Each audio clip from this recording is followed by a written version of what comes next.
stronger. I can assure you that. I've been reading it and I can assure you, I've taken the exam. You are preparing yourself 25% stronger. That's a huge advantage there. Would you like to miss out on that advantage? I don't think so, right? All right, perfect. So let's start with case 13 in Odell. We have short cases today, but really important ones. So we cannot deny the importance, though they're short. Good concepts, crisp and crystal clear concepts which you need to know and repeatedly asked in the exam, but not very lengthy, not very complex.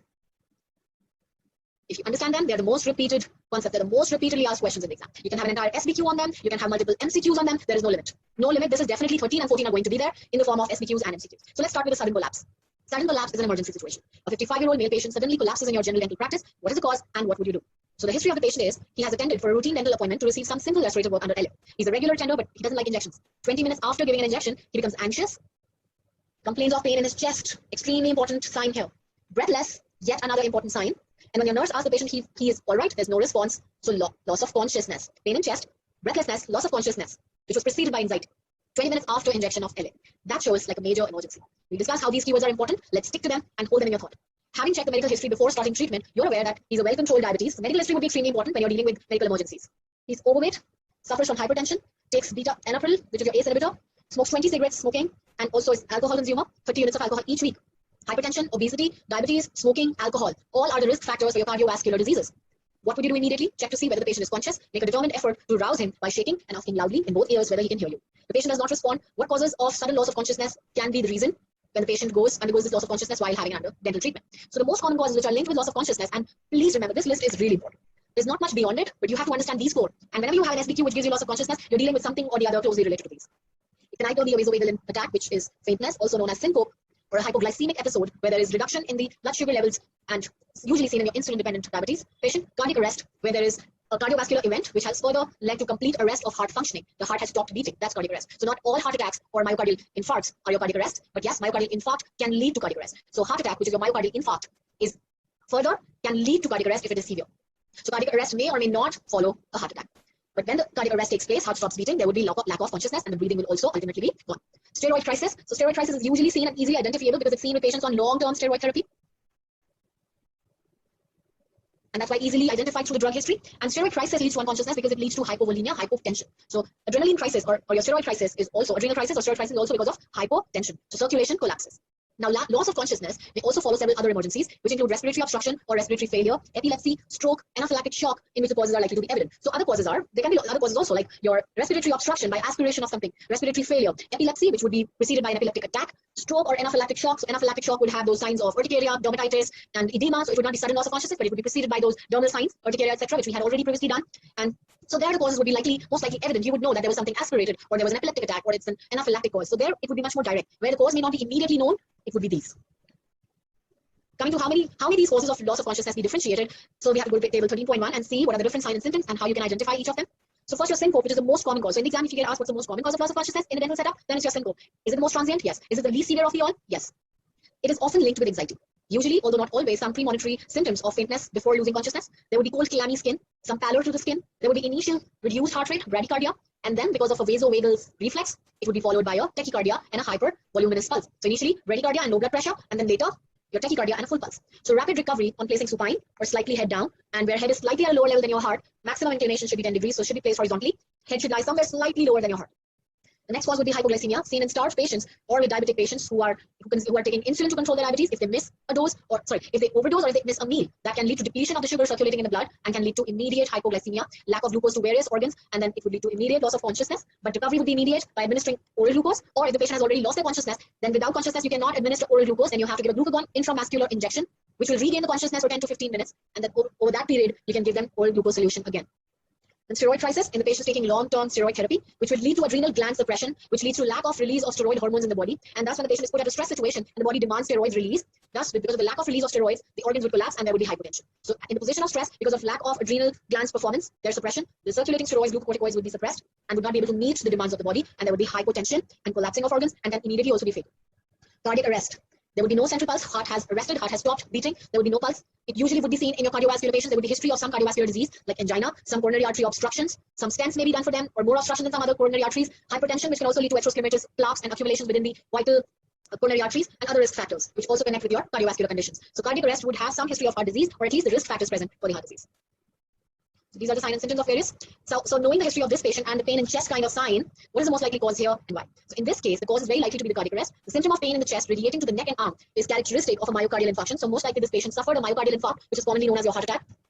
Myocardial infarct is, suppose there was this artery of supplying the heart, that is your coronary artery, and it has a plaque, an accumulation, atherosclerosis plaque, cholesterol accumulation, blockage, and some of the part of that plaque got dislodged and came into the circulation, and it reached a particular muscle in the heart, and then because it blocked the blood supply to that muscle, so there was temporary lack of vascularity to that muscle, and when a particular muscle in the heart does not receive blood for a particular time being, even for seconds, that will lead to necrosis in that area, and that necrosis would become an infarct or ischemia. Infarct would be a permanent damage. Ischemia also is a damage, but it's less damage as compared to infarct. Infarct would be produced when complete muscle has damage there. Ischemia would be, it would damage the muscle to an extent, not completely. So it could be myocardial ischemia, where there was lack of blood supply for a while, muscle can still recover and function. Infarct would be the area got completely necrosed because it was a persistent lack of blood supply. So whatever it is, ischemia or infarct gives more damage and usually would affect a greater area of the muscle. And if it is affecting greater area, larger area, and a larger muscle, then the muscle can stop functioning. And as the muscle stops functioning, then you have a cardiac arrest. If it was an ischemia or a minor infarct, the muscle can still continue to beat, then the heart will not undergo arrest. It would be damaging.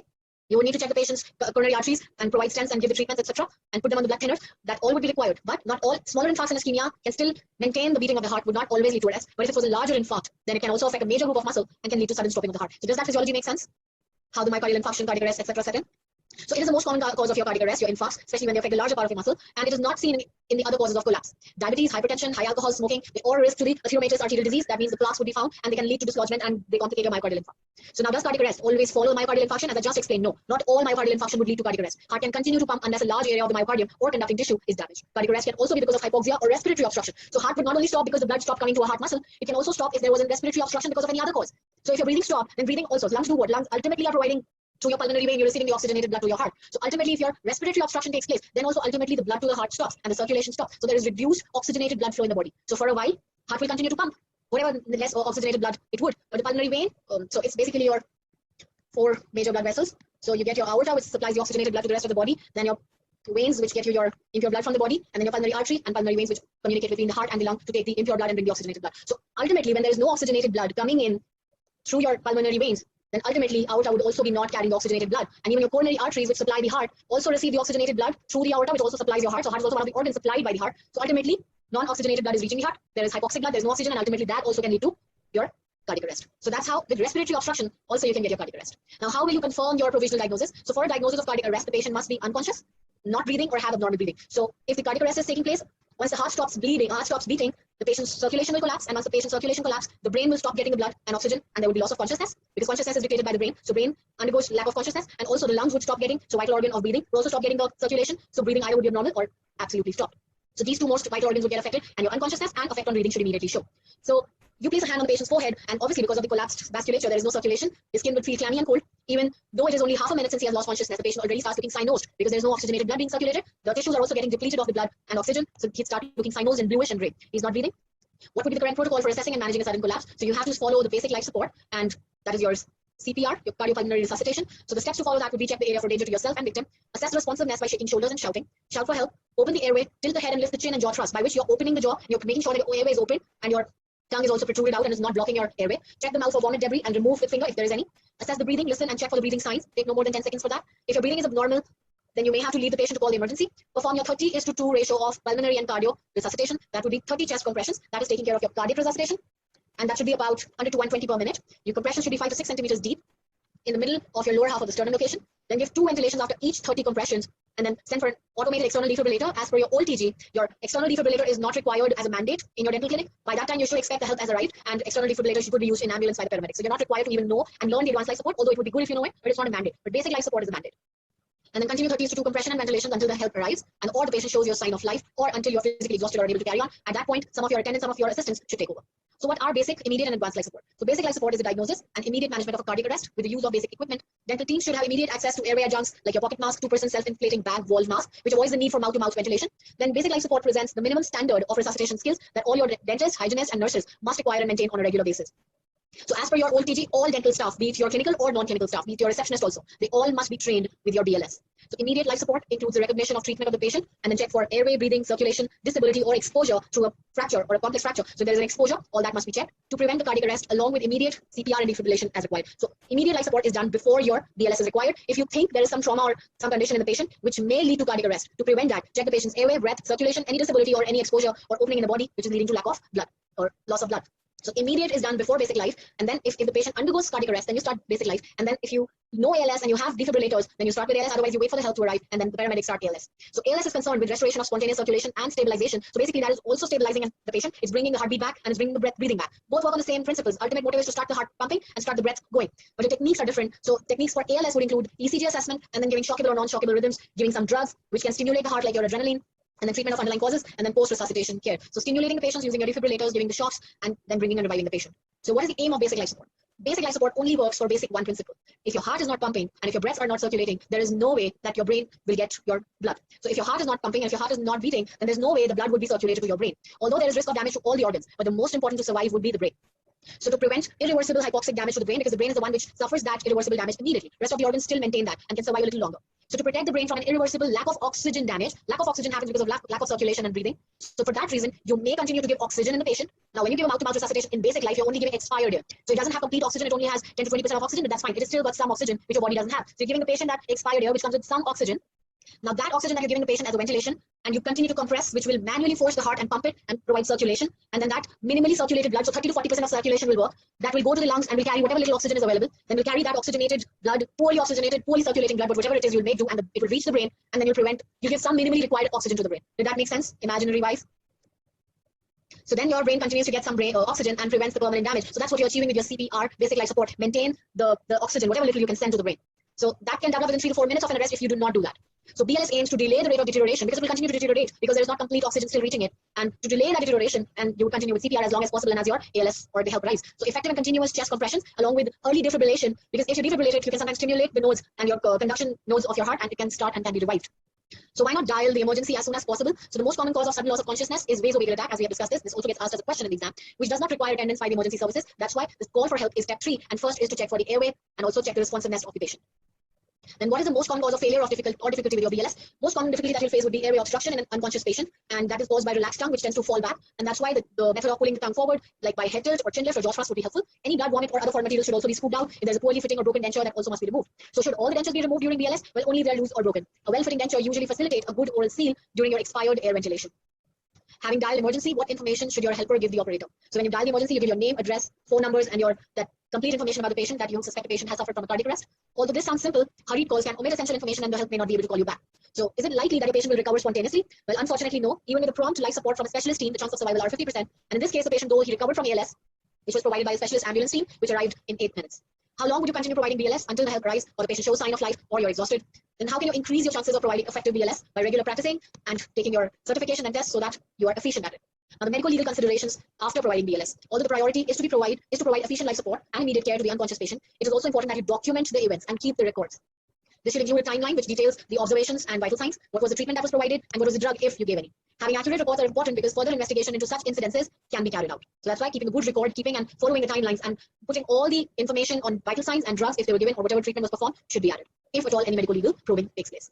So that sums up basically talking about your BLS. The most important takeaway points from this chapter would be your learning your CPR, knowing the 30:2, the purpose of doing your CPR, how you're preventing the brain damage, and then various emergencies, cause for loss of consciousness like your hypoglycemia, vasovagal attack, steroid crisis, or your, what was the fourth one? Yeah, cardiac arrest. So managing all these separately, knowing their signs and symptoms, and knowing in detail the cause of cardiac arrest, the myocardial infarction, and the risk of cardiovascular diseases, understanding them, picking them up, knowing them, and maybe accurately able to identify them once given in the history. So I hope it is resonating with all of you, the crux of the chapter, and you would now be able to identify it and attempt at it at a much more deeper insight with all those points highlighted. Right? So I hope that helped, and it gave you some clarity on cardiac arrest, CPR, and different other causes of loss of consciousness. So please remember, it is an extremely important concept. There could be an entire SDQ which will ask you about BLS, which will ask you about ALS, ask you about cardiovascular risk factors, the signs and symptoms which link it with cardiac arrest, and all that. So I hope some of it made sense, and you go back when you revise it, it will give you a deeper insight. Can I expect that? All right, great. So on this note, we'll take a good 20-minute break, and then we'll meet together, meet again, and do the case 15, which is about dry socket. Yet another very important concept, very straightforward, nothing very complex about it. Etiology, the pathophysiology, everything is very simple. It's just that because it's very frequently asked, and a lot of questions may get asked, you can confuse sometimes with your management etiology or presentation. So what you aim to learn in this chapter would be to identify the sign and symptom, correctly diagnose it, correctly understand the management, and then manage it. If managed and identified in time, it cannot be, it would not lead to any serious complication, but otherwise it can. So correct and timely identification, knowing the characteristic identification points, and then following up with correct management. That's what our aim is going to be when we read this chapter. So go get along and get some refreshing break, refresh yourself, and I'll see you guys in 20 minutes from now. Yes, it is possible if you do it in 3 cycles. So mostly they say that do 30 and then 2 and then 30 and then 2, at least 90 to 100 must be achieved per minute. It should happen. You should be aiming for that. And that's what you cannot never learn it on textbook. You have to clinically take the courses to learn that. Okay. All right. See you guys in 20 from now.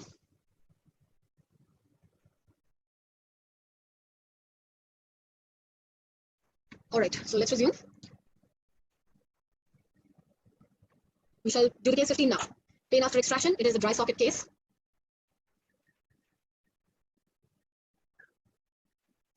A 36-year-old lady presents with severe pain a few days after tooth extraction. What is the cause and what can be done? So this is the appearance of the socket. The third molar was extracted in the mandible. And this appears like a socket where there is slight growth and slightly inflamed tissue around that. We also see denuded bone underneath. Socket bone being exposed in the oral environment. History of the patient is the patient complains of a distressingly severe pain in an extraction socket on the left side of her mandible. Pain is localized to the extraction socket, not sensitive to hot or cold. It's constant, dull, boring pain, unrelieved by aspirin or paracetamol preparations. It prevents the patient from performing any normal activity and it keeps her awake last night. So the major sign of the pain is that it's a localized pain and appearing in the socket. Not sensitive to hot and cold means that it is less likely to be the pulpitis pain in the adjacent tooth. It's a constant, dull, boring pain in an extraction socket, which is most likely a feature of a bone-related pain. So constant, dull, boring pain is usually linked with your bone-related pain. The patient underwent surgical removal of lower left third molar tooth at her dentist 4 days ago. The extraction had proved more difficult than expected, and it also involved repeated attempts at elevation and a small amount of bone removal with use of a burr. So it was a complicated, difficult extraction, and after the extraction, the bleeding was stopped normally. The extraction site had been tender, but apparently was healing slowly until the pain started yesterday. Now, since then, the patient has also noticed halitosis and a bad taste in her mouth. So pain originating in an extraction socket and starting 3 to 5 days or 4 days after the extraction, which is dull and constant and localized in nature, also linked with halitosis, is mostly indicative of your dry socket, also known as your alveolar osteitis. Patient is otherwise fit and well, taking oral contraceptive. No other positive findings were revealed. Patient has moderate extraoral swelling of the facial tops, soft tissues overlying your extraction socket, some early discoloration of the skin, such as your ecchymosis, which also correlates with the fact that extraction was complicated in nature. It was a bit of a difficult extraction where the bone removal was required and repeated irritation of the tissues due to elevation was performed, so that could have led to inflammation within the tissues, accumulation of inflammatory exudates, leading to some swelling, which also explains the trismus and her inability to open the mouth beyond 22 millimeters. So that's your trismus related to your muscles in the area confined to the area of extraction. So there is spread or kind of exudation of inflammatory fluids in the surrounding tissue, which is also giving her trismus. No palpable lymph nodes, so that means there is no infection there. Halitosis is noticeable. Appearance of the socket is shown in the picture. Lower left third molar sockets contains no tissue, only food debris. Surrounding soft tissues are slightly swollen, but not significantly inflamed as judged by the redness. On the basis of what you know already, what is the most likely diagnosis? Well, the diagnosis is most likely a dry socket known as alveolar osteitis because it's a severe, persistent, localized pain within the socket coming 3 to 5 days after the extraction, particularly the extraction which is traumatic, required bone removal and was a difficult one. It's a characteristic feature of dry socket. Not very complex clinical presentation. Most important learning aim here is learn the clinical presentation. Resistant pain, localized to the socket, appears 3 to 5 days after, particularly linked with your difficult extractions, characteristic pain. So clinical presentation, characteristic. Lack of inflammation or enlarged lymph nodes also indicate that there's no extraction, there's no infection, but rather only inflammation, which is seen in your dry socket. So what is the underlying pathophysiology? It's the inflammation of your bone, which is in the exposed socket. Diagnosis is confirmed by the examination, which shows that the blood clot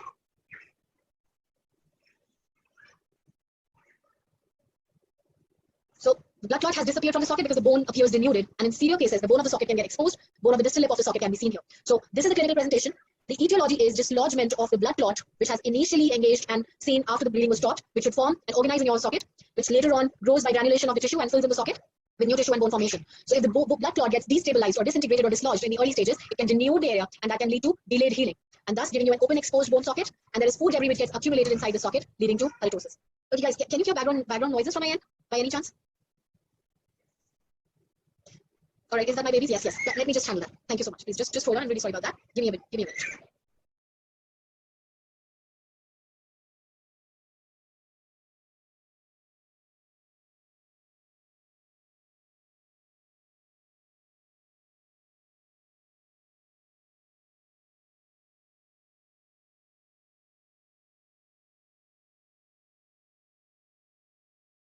All right, I'm back. Let's just resume. So halitosis is the result of the food debris which is getting accumulated now in this empty and exposed socket. And now that food debris is getting degraded and by the partially anaerobic bacterial flora, which is leading to this remarkable halitosis. Trismus is not because of the dry socket. So dry socket does not lead to trismus, but in this case, it is because of the inflammation of the surrounding tissues and the muscles because of the surgical trauma of extraction. So trismus can be linked with dry socket because dry socket is also linked with traumatic extraction, and the trismus is also because of traumatic extraction. So they might be seen together, but trismus is not because of dry socket. What other causes of post-extraction pains are there, and are they likely in this case? So we should also know the differential diagnosis and then come to the most accurate and most probable diagnosis. So although we have most probably come out with the most probable diagnosis, which is dry socket, but what is the practical possible differential diagnosis and how we may not completely overlook them, but should understand that they are less likely and why they are less likely. So pain from the surgical trauma to the tissues should be considered when your extraction is difficult. However, the pain should have been started immediately once the LA effect was gone, and that would usually respond to your analgesics. In this case, it came late. It came a few days after, and it's not responded to analgesics, so it's less likely to be because of the surgical trauma. Osteomyelitis, it's rare, but will give you similar pain. Deep boring, it would be similar like your dry socket pain, but would be more poorly localized because osteomyelitis spreads through your bone marrow, not confined to the same socket. Osteomyelitis is also almost exclusively seen in patients who are immune compromised. So osteomyelitis would be rapid spread of infection through the bone marrow, would usually require the patient's defense to be really low, and thus would be mostly seen in immune compromised or where the bones are sclerosed or the bones lack enough vascularity to fight the infection. And that would be seen mostly in the cases where there's been recent radiotherapy or something like that. The osteoradionecrosis is also rare and seen with previous radiotherapy in field of surgery. Medication-related osteonecrosis, which earlier we were reading as your bronch or bisphosphonate-related osteonecrosis of the jaw. And also make sure that now new TG is also using the same term as medication-related osteonecrosis, whereas the old Odell as well as old TG were using bronch, bisphosphonate-related. Now because there are more drugs which are linked with osteonecrosis and not just bisphosphonates, that's why they have widened the name of this. But in the exam, you most likely would continue to get the same old terminology, so you can stick with the old chapter from TG in terms of concepts and facts. So medication-related osteonecrosis of the jaw resulting in the persistent symptoms should be considered if the patient has history of osteoporosis, which was treated with your bisphosphonates, or they had metastatic cancer, which was treated with IV bisphosphonates, or any other anti-angiogenic agents, which also lead to osteonecrosis of the jaw, which is drug-related. So that is not the case here. The patient's drug history is not leading or not confirmatory to that. And fractured mandible is also a possibility while extracting a third molar, which is a very rare complication of extraction. It might be considered if swelling and bruising appeared out of proportion to dental extraction. Fracture is usually evident clinically if it is displaced. And retained root fragments, which is usually a very rare cause of a long-term pain. And although the surgical trauma of the failed extraction can give you pain, root fragment in its own would never give you pain. So root fragments left because of a surgical traumatic extraction, that can be the cause of pain and inflammation, but root fragment alone may not be the cause of pain and also would not give you dry socket. So none of these possible causes of pain are linked with the clinical situation here, and that's why are least likely causes. And none of the alternative causes matches the patient's symptoms, so that's why the most likely diagnosis is dry socket. Now what would be the investigations? At this stage, the history and exam are completely compatible with your diagnosis. No further investigations are indicated. If there were signs of infection, then you could have taken the culture of pus, antibiotic sensitivity, and then temperature also needs to be taken depending upon if it's spreading infection. And radiographs are also not useful unless you suspect that there could be a root fragment. Even if osteomyelitis was suspected, radiographs would not give you any useful information at this point because it is still an insufficient time for the development of radiographic changes. What is dry socket? So dry socket by etiology results from when the blood clot in the socket is lost before it was stabilized by ingrowth of granulation tissue. Then it exposes the bone surface underneath, and that gets colonized by anaerobic bacteria, spirochetes, and is partially superficially devitalized. So loss of blood clots is thought to be an excessive fibrinolysis by bacteria, local tissue, or salivary factors. In the absence of a blood clot, healing is delayed because soft tissue must grow from the gingival margin to cover the bone and now fill the socket. So it would heal, but it would be a delayed healing. And it is because of the lack of blood clot, and the blood clot is lost because of the bacterial factors, then local tissue factors, and then salivary factors. What factors predispose to dry socket? So let's look at the table which talks about the predisposing factors. So what are the factors which put the patient at risk of developing dry socket is one, the difficult surgical traumatic extraction. Other, mandible gets more dry socket instances than your maxilla, especially in your third molar. Females get more dry socket than males, especially the ones who are on oral contraceptives. Smoking puts you at the risk of dry socket. If there was history of pericornitis previously or a recent infection at that site, also puts you at the risk of dry socket. Periodontal disease or enalg present elsewhere in the mouth also because of unknown reasons is linked with dry socket. A local bone disease or sclerosed condition where the bone lacks original blood supply like Paget's disease, cementoosseous dysplasia, or after radiotherapy all make the patient prone to develop dry socket. Excessive use of LA, which constricts the blood supply, reduces the blood supply, and for a longer duration, even after the procedure, would lead to reduced vascularity.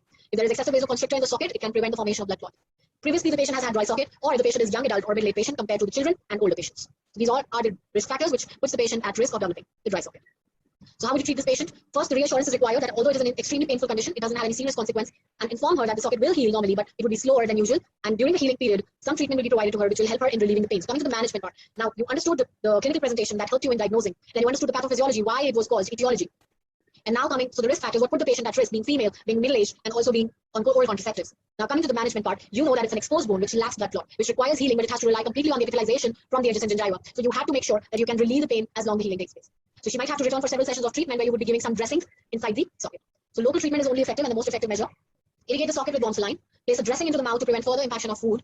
Many proprietary dressings are available, including your resorbable materials, antiseptic preparations, and analgesic formulations. In practice, almost all are satisfactory, provided they're used as advised and required. Care should be taken. Do not fill the socket completely and leave some space so that the granulation tissue can progress and fill it up for healing.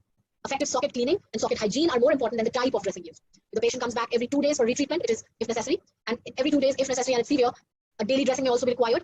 And as the socket heals and the pain is reduced, then the period between the dressings can be extended. Trismus also should be monitored and should reduce. What drugs might you prescribe? So antibiotics are not required or prescribed because it is not an infection. It is an only inflammatory condition of bone. So an NSAID drug is usually adequate. The pain of the dry socket is notorious for its severity, and in the past, controlled drugs have been prescribed, like your opioids. Controlled drugs are opioids if required. This is only occasionally justified, but may need to be considered if it's too severe. How quickly will the pain be relieved? So improvement of symptoms will usually be noted within minutes or in up to an hour, and more quickly if the dressing contains an LA agent. Pain can also start again a day or two after the dressing, and thus the patient would be required to come back for the redressing. But complete healing, or at least asymptomatic healing, would be expected after about 10 days. And then the socket should become asymptomatic and the healing would be started. What if the condition persists for longer than this or appears to be worsening? If it doesn't resolve in dictated period of time, that's 10 to 14 days, then you would suspect there is small sequestra of the bone coming from your devitalized lamina dura or any other root fragment. These are normal sequelae of extraction and usually resolved in the remodeling process. Larger pieces can delay healing and sometimes sequestrate through the alveolar ridge mucosa many weeks after the extraction. So whatever sequester of the bone lies within the socket, usually it would be sequestrated. That means it will come on the surface when the socket gets filled with your granulation tissue, and the bone sequester might come on the surface. Sometimes some pieces can delay the healing, and occasionally larger sequester of a minor dura can be seen also on peripycal radiographs as a radio-opacity suspended within an empty socket. If the sequestra are associated with symptoms and are not shed on their own, then surgical removal may be required. In practice, this intervention is extremely rarely required. Sequestra are usually small and they just get remodeled while healing. Diagnosis will have to be reviewed. Radiographs also would be required to exclude other causes of pain. Then you must also look out for osteomyelitis if it's a persistent non-healing condition, and thus thoroughly investigate the nature of the pain if it has changed, if the patient is suffering from any condition which predisposes him to the immune compromised state, like a localized bone sclerosis, pathological or therapeutic immune suppression, any consumption of bisphosphonate-related drugs, which reduces the chances of healing of the socket. So all those differential diagnoses should be evaluated again. All those risk factors for those differential diagnoses should also be reevaluated again. So takeaway point again becomes your first, knowing the clinical features of your dry socket, then identifying those features and coming to correct diagnosis, then learning their etiology and underlying physiology. Once you know the physiology, etiology, diagnosis, and the clinical presentation, learn to manage. If the management is failing, then also must evaluate and must know the differential diagnosis of dry socket, and then reevaluate all the differential diagnoses. So management part, the local and the drug-related part, all you must know. Etiology of blood clotting factors, you must know. So, causes for loss of blood clot. Also, etiology, you must know the risk factors, that's extremely important, that predisposes a patient for developing dry socket. So that's the sum up and the clinical learning aim from this chapter: the clinical presentation of the pain, the duration, the nature of the pain, the time of presentation, then identification, using those identifying those features and coming to diagnosis, knowing the etiology, risk factors, management by local measures and also by utilizing drugs, and then if not responding, then reevaluating your differential diagnosis and checking the patient for predisposing factors. Right, so I hope you could gather all these major 5 points from this chapter. It all resonated with you, made sense to each one of you, and it might be easier for you now. We do not curate. Yes, we do not curate, we only locally debride it. You cannot induce bleeding again. It's a devitalized bone lama. So in a devitalized superficial bone, you cannot induce more bleeding. It's not a vital bone. You could have done it on the same day if during the day of the extraction the blood clot was immediately lost, but you cannot do it after devitalization because after a few days there was no blood clot. It is not a vital bone. Lama, I hope you get that. Zinc oxide eugenol is also used as one of the obtundant dressing. Why analgesia is not useful? Well, it has been clearly mentioned that analgesia is used, and NSAIDs is a very commonly used modality to control the dry socket pain. So typical analgesia is useful. It's mentioned there. Tetracycline again is an antibiotic. Would you require an antibiotic where there is no infection at all? Momic. Yes, so you may give NSAIDs as a drug, never require antibiotic. Again, why antibiotic? Why antibiotic answer? Alvogel is the dressing used for your dry socket. Alvogel is the dressing which is composed of your eugenol containing dressing. Alvogel is used for obtundant defect. I'm not sure if that contains iodine. If it contains iodine, you can't give it to a patient who are allergic to iodine. LA may be the part of the dressing. Nadia, to answer your question, LA may be the part of the dressing. Antibiotic paste would not be used because it's not an infection. It's only an inflammatory condition. Debriding it with a saline and giving an obtundant dressing along with your NSAIDs. Sometimes if it's too severe, you may give your control analgesics like your opioids. That's all. That may be only rarely required, not always. Okay, so get back to the recording again if you missed out certain points and if you want to revise on them. But broadly, I've just summed it up here. Majorly, the questions on dry socket would be from these. There would be nothing beyond this. And go back to the chapter again. TG also has it. So when reading this, you also adjunct read from TG to build up all the concepts related, and this concept would be ready for you. All right, so I think that would be it for today's class. I'll see you guys on Friday. Open wound povidone iodine is not used.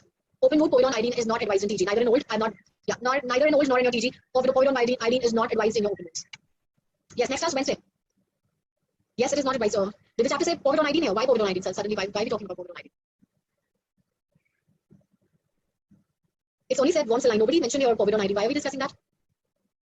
Okay, in doubt somebody else, right? So yes. So please clarify povidone iodine if you think that you might use it here. No, povidone iodine can be used for pericoronitis management, but not in open extraction mode. Post extraction, no chlorhexidine, no povidone iodine. And whenever in doubt, always stick with warm saline. OTG has management. Yes, OTG has given some brief management. All right. All right, guys. So I'll meet you on Wednesday. We'll discuss one Odell case and rest of the pages from your Roster 1000 MCQs as decided on the roster. Along with that, we'll also discuss few key factors of occlusion, like your balance occlusion. I'll talk about the variants like condylar inclination and the cuspal inclination. So hope the concepts in the Prosco file that we did today also made sense to you and they were helpful in understanding the questions. All right, so see you on Wednesday now, and we'll do the Odell and the MCQ part together and some discussion over occlusion as well.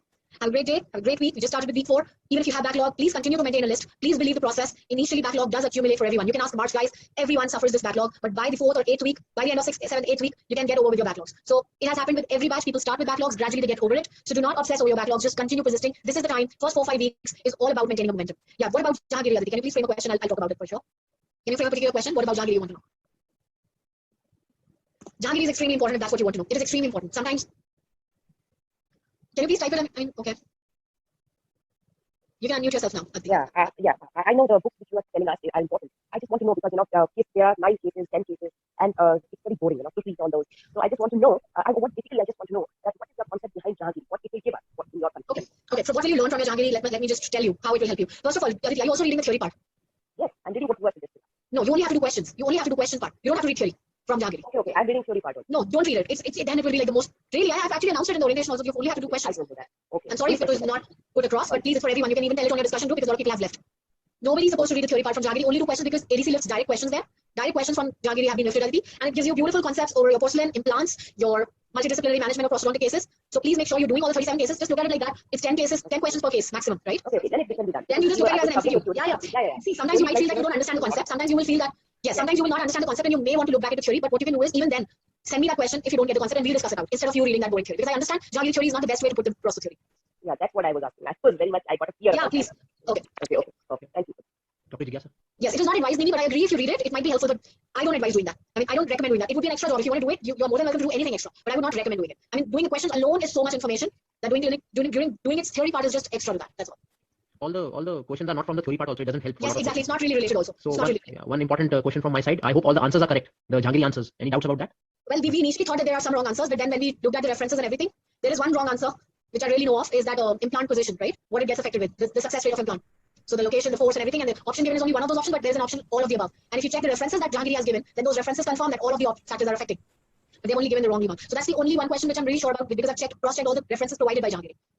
But yes, I mean, that's how it is. 1%, 2% is error. Even a published book is published by humans, right? So that is, I mean, we're not looking at 100% accuracy. Even in published books, you get printing mistakes. Yes, I will look at your WhatsApp doubts also. Please expect me to answer them by tomorrow. Do we read the reference article? No, don't read that. Only because that was a controversial answer, so I dug a little deeper, that's all. That's okay, Nini. Just do whatever you feel like, but from my side, you only have to do questions. Can we, Yeah, say again, Ravi. Can you just tell me any brief reading book for a prosto?